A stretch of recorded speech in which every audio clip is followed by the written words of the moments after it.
with the Loose Women. Now today, one of the world's most successful dancers, Michael Flatley, celebrates his 50th birthday. Of course, he shot to fame after performing this River Dance, of course, at the 1994 Eurovision Song Contest. So in his honour, meet the ladies whose mouths move faster than Michael's record-breaking feet. Faster than a speeding bullet, she's got feet of flames. It's Gilly Tailforth. And dance then, wherever you may be. The lord of the dance is she. That's Linda Bellingham. Poised and ready to pounce, it's our very own Celtic tiger, Colleen Nolan. And making sure everyone keeps their arms straight by their sides, it's me, Jackie Brambles. On the way today, should paternity leave be extended so that men can spend more time with a new baby? Or are you secretly relieved when it's time for them to go back to work? Plus, fresh from supporting Elton John on his recent live dates, we'll be catching up with the original soap star superstar, Richard Fleeshman. And of course, we're used to seeing him with his monkey sidekick, but we'll be hearing about the four-legged friend of Benidorm star, Johnny Vegas. To come, but first, a new invention to show you, which was unveiled at the New Designers exhibition at the weekend. Here we are. What do we think? Oh, yes. There we go. Now this, it's designed by 22-year-old Ruth Bettles, and it was inspired... She designed the shoe after a friend of hers went out for the night and had money stolen. So, you don't need a handbag, girls, because look at this. In here, cunningly hidden, little purse. There we go. It's got your credit cards, bit of lippy, key, money, all sorted. So, girls, would we abandon the traditional handbag in favour of this? Well, the thing is, I do hate my handbag, I must admit. So whenever I go out, I put everything in my pockets or, you know, if I go out during the day. But obviously at night, if you're dressed up, you've got to have a little handbag. But, would I want to wear a moon boot? No, I'm not, I don't really like the design. The strange thing would be, I mean, it would be good, but you would have to sort of, if you were going out shopping, say, you know, to your local corner shop, yes. You'd have to go... Yeah. to get a loaf of bread. I was thinking about this. You know where it'd be good for me? You know when I keep telling all of you that I've given up smoking? I could nip outside, open my shoe and have a fag, and you'd never have to know. I'd never see them in my mouth at the same time. So yeah, I'm not a lover of the bag. So anything that takes that away would be good for me. How about you, Jimmy? No, it's not for me. Not at all. I like my handbag. I carry my life in my handbag. I do everything. Is it one of those big giant size ones? I have the bigger the better. But the bigger it is, the more I put in it. You know, it's everything goes in there. Stuff when we go out, plasters, antiseptic gel, everything. Not obviously for an evening out. You never know who you're going to meet, Linda, you know.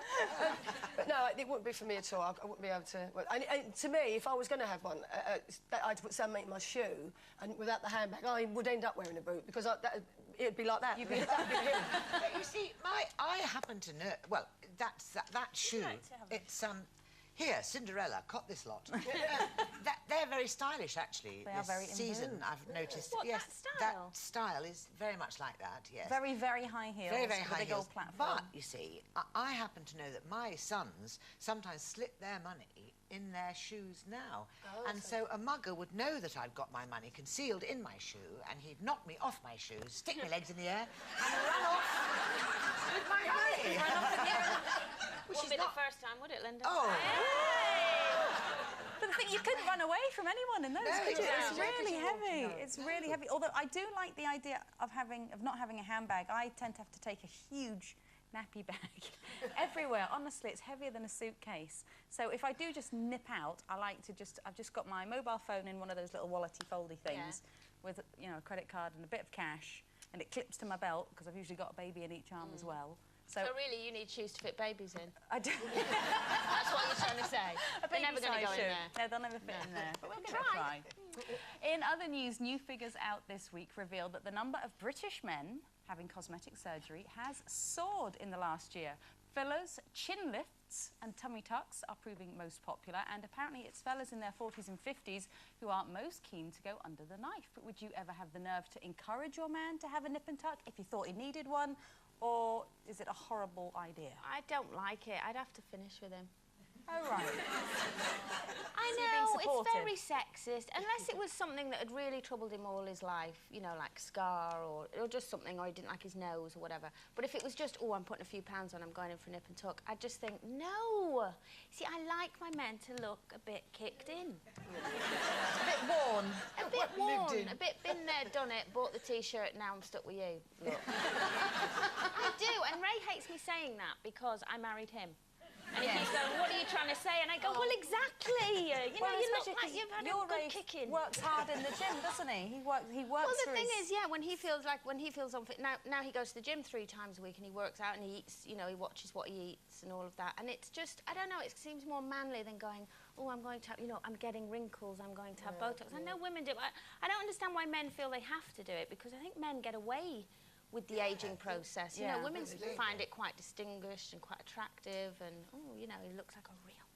Well, I think the thing is as well, because we always put makeup on, and therefore when we take it off, we look a bit like... You know, so they don't wear makeup, so they look all right. So, I think, Jeff, I'd hate if he went out and anything done like that. Oh, Would you? Yeah, really. I think, like Kenny says, if there's something that's troubling them, like, just say, teeth-wise, and you want to have a teeth done, veneers or brightening, whatever. I think that would be okay. I sort of would let that go. But I don't... what they like. Some people have their teeth done and they just look like lamb chop. Yeah. They just don't fit, do they? Yeah. Like big wooden teeth. There's what? Yeah. All exactly the same shape and size. Everything. Yeah, it doesn't quite look... Horrible. No, I think it's disgusting. I think Would you not be... male you or would let female? Mr. Spain... No, blimmin' no.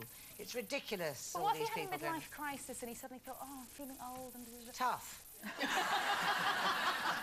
Get over it, yeah.